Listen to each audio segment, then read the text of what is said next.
ఈ video Jesus అంటే ఇష్టం ఉన్న వాళ్ళు మాత్రమే చూడండి. Only Christians watch this video. మనం అందరూ బట్టలకు ఐరన్ చేస్తాం. ఎందుకు? బట్టలను కాల్చేయడానికా? కాదు, బట్టలు ఇంకా నీట్గా కనపడడానికి, ముడతలు పోవడానికి. ఎవరు తన షర్ట్ని కాల్చేసుకోవడం కోసం ఐరన్ చేయరు.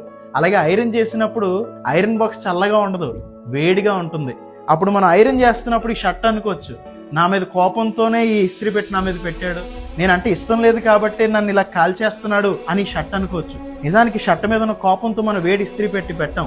షర్ట్ మీద ఉన్న ప్రేమతోనే నా షర్ట్ ఇంకా బాగుండాలి, నా షర్ట్లో ముడతలు పోవాలనే ఈ వేడి ఇస్త్రీ పెట్టితో దాన్ని ఐరన్ చేస్తాం. దేవుడు కొన్నిసార్లు నీ లైఫ్లో కొన్ని బాధలు, కొన్ని కష్టాలు, కొన్ని శ్రమలను అనుమతిస్తున్నాడా? ఎందుకు? నువ్వంటే ఇష్టం లేక కాదు, నీ మీదేదో కోపం కాదు, నువ్వంటే దేవునికి బాగా ఇష్టం కాబట్టే కొన్నిసార్లు ఐరన్ చేస్తున్నట్టుగా దేవుడు నీ లైఫ్లో కొన్ని విషయాలను అనుమతిస్తాడు.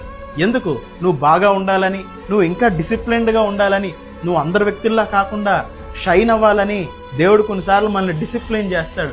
దేవుడు అంటే తనకిష్టమైన కుమారుల్ని గద్దిస్తాడు, డిసిప్లిన్ చేస్తాడంట.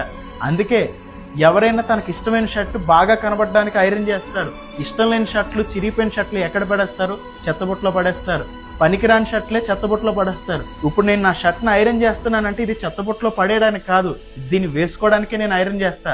దేవుడు నిన్ను కొన్నిసార్లు ఐరన్ చేస్తున్నాడా? ఎందుకు? నిన్ను బయట పడేయడానికి కాదు, నువ్వు దేనికి పనికిరావని కాదు, ఆయన నిన్ను వాడుకోవడానికి కొన్నిసార్లు ఐరన్ చేస్తాడు. అందుకే యోబు గ్రంథం 23:10 నేను శోధించబడిన తర్వాత సువర్ణంగా మారతానని, 1 కొరింథీ 10:13 మీరు సహింపగలిగిన దానికంటే దేవుడు ఎక్కువగా మిమ్మల్ని శోధింపనీయడని రాయబడి ఉంది.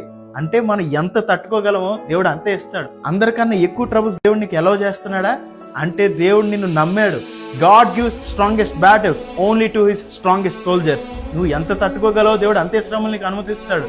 మనం కూడా షర్ట్ ఐరన్ చేసినప్పుడు చాలా జాగ్రత్తగా ఐరన్ చేస్తాం, ఎక్కడ కాలిపోకూడదు. దేవుడు కూడా నీ శ్రమల్లో నువ్వు ఉన్నప్పుడు నువ్వు ఎక్కడ ఫెయిల్ అవ్వకూడదని, ఎక్కడ నువ్వు కృంగిపోకూడదని నీతో ఉండి నిన్ను జాగ్రత్తగా నీ లైఫ్ని డైరెక్ట్ చేస్తాడు.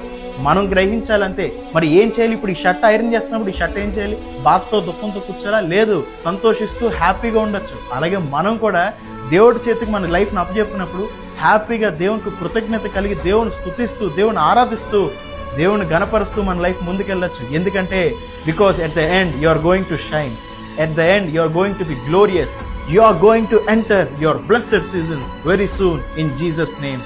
Share this video with your dear brothers and sisters in Christ Jesus our Lord, and do follow this channel. God bless you.